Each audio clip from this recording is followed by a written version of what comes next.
Deciding between the APC9 Pro and the APC9K is like debating with strangers whether pineapple belongs on a pizza. A rabbit hole filled with fierce internet debates where there seems to be no right or wrong answers, and a third of the conversation is firmly planted in the camp, just get both. And if you thought the decision couldn't get any harder, then you were sadly mistaken, because B&T released the limited options, consisting of a 6.7-inch and an 8.9-inch variant, all with aluminum lowers. All the B&T addicts rejoiced, all the new APC owners sulked, and all the polymer lower haters in the B&T subs were silenced, and the damage was done to our wallets. Today, I'm going to delve into the APC9 8.9-inch Limited and compare it to its smaller and older siblings. And we're going to find out once and for all if it's the size of the gun or if it's how you use it. So the APC9 Limited is a compact submachine gun chambered in 9mm with a monolithic upper receiver and a lower receiver, both machined out of aerospace-grade aluminum. It has dual non-reciprocating side charge handles and operates using a buffer-assisted blowback system. It features a cold hammer forged barrel with a tri-lug for quick attachment of suppressors and muzzle devices, and is fully ambidextrous with M4 style controls. And just like the entire APC9 Pro lineup, it accepts Glock and P320 magazine lowers, and you can check a video in my channel page about the differences between those.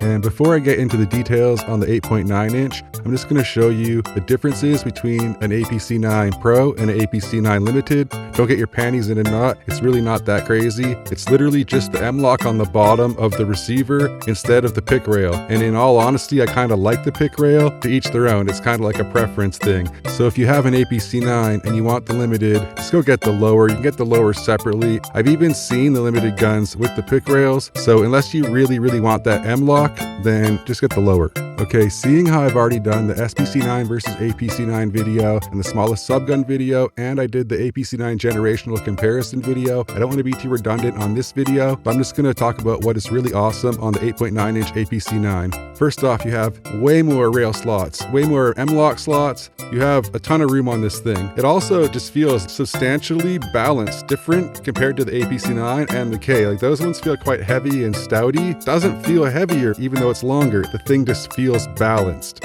Okay, so now we're going to get into the 10 categories that I set forth in the first couple of videos I made regarding the subguns. And those categories are controls, ergonomics, footprint, weight, build quality, aftermarket, trigger, cool factor, accuracy, and takedown. And keep in mind, this is kind of an unfair metric to judge this gun against the non-limited guns because it comes with the aluminum lower and the nicer trigger. And the size would adversely affect the 8.9 if you compare it to the 6.7, so it's all relative. After I gave my scores in this section, I kind of had to go back and make sure the math was right. So I'm not going to give anything away, stay tuned, but you'll see why this gun's actually pretty legit. Okay, so for controls, I gave the APC9 8.9 Limited a 9.5. Seeing how the aluminum lower is added, the selector still hurts my finger unless you swap out the grip or do the mod, but it actually has a smoother safety selector than the APC9 Pro, which got a 9 for controls, and I'm going to give it a 9.5. It was hard to decide if it got the bump, but also you don't have to remove the detent like I like to do on all my polymer lowers, so it gets a 9.5 for controls. Which brings us to ergo, which is a 10. The reason it gets a 10 on the 8.9 and the 6.7 for that matter is mainly because of the MBT stock. Really, it's a practical, usable rifle stock that really gives the shooter a perfect way to make it fit them exactly the way they want it to. As much as I love the classic UMP style stocks and the telescopic stock, it just doesn't feel comfortable on a longer rifle. And the last thing about ergo is a major plus, more on like a K, not so much on this 8.9, but it's due to the aluminum lower. It frees up about a 1/4 inch of space in front of the magwell for your hand. So if you have huge hands, and depending on where you want to put grips, that 1/4 inch of space might be like vital. Next, we're on to footprint, which is going to be a 6. It takes a pretty big hit compared to all the APC9 lineup because obviously it has a longer barrel, but it isn't a big gun. It's literally smaller than like an SPC9 PDW with a small muzzle device. Fits in a smaller bag, came in the small bag. SPC9 will not fit in a small bag with the 9-inch barrel. And stay tuned for the APC9 versus SPC9 Longboy comparison. Gonna do that soon. The battle of the telescoping versus the folding stocks. Anyway, let's get back to the weight. The APC9 Limited with the aluminum lower isn't a light gun. It gets a 6. I have 3 aluminum lowers and I like to swap them all around on my guns like some grown-up gun crazed version of dress up. And I did all the previous videos using the aluminum lowers on all those guns. You do feel the difference when you go back to the polymer lower. Currently I have the polymer lower on the 8.9-inch APC9 Limited because I like the way it feels. It just feels so nice. And I actually like the extra weight on the K, so I've swapped them. Next up we have build quality, which is obviously a 10.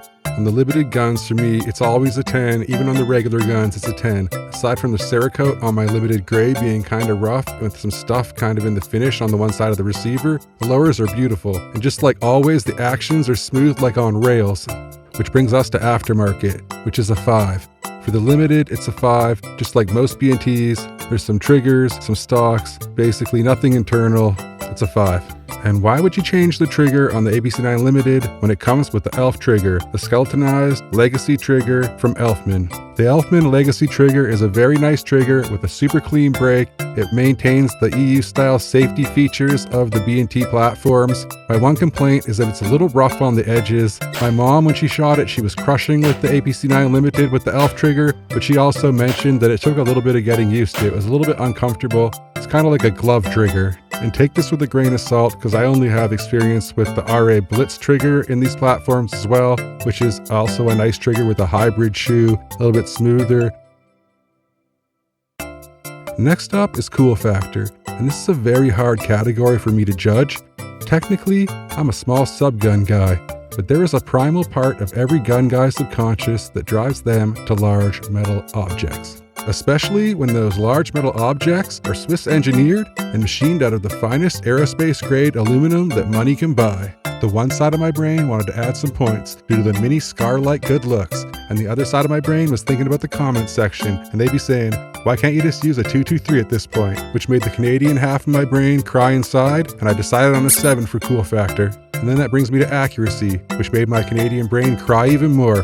Put an L in the comments for the Canadian government. Because of them, I've never been able to shoot this gun, but I am going to give it +1 for accuracy because it is a 9-inch barrel, which is ballistically optimal for 9mm. It is the same profile as the MP5 Navy, so accuracy is going to be a 10, which brings us to the final category, which is takedown. The takedown is a 9. It's the same as the APC9 Pro lineup. Just pop out the takedown pins to remove the lower, pull the stock assembly down and it'll pop out of the receiver. Index the retaining lug on the bolt with the round hole on the receiver. The retaining lug is held in by the recoil spring, so when you pull out the recoil spring, it should slide out, and then the bolt slides out the rear end of the receiver. To remove the charge handles, you align them with the same circle on the receiver and pull them out. Then there's this pressure-fitted polymer sled in the front of the bolt, and that sled comes out from the front of the receiver above the barrel. You'll need a skewer or something to push this through because you're not going to be able to do that with your fingers. And that brings us to the grand total of the APC9 8.9-inch Limited. It's an 81.5 out of 100. In conclusion, I'm just going to say that the buyer that's going to want to buy the 8.9 over a 6.7, let's say, is going to be someone that cares more about accuracy than the size of the gun. If you want something that is like a bag gun, this can do it. You might as well just get the smaller one because like how far are you going to be shooting in reality anyway? And if you're going to go to this size, like the comment section says, you might as well just get an APC 223 or an AR is what they actually say. Conclusion is this is a beautiful gun and just get whatever B&T strikes your fancy the most. And by the way, subscribe. I'm trying to hit 1,000 this year. Peace.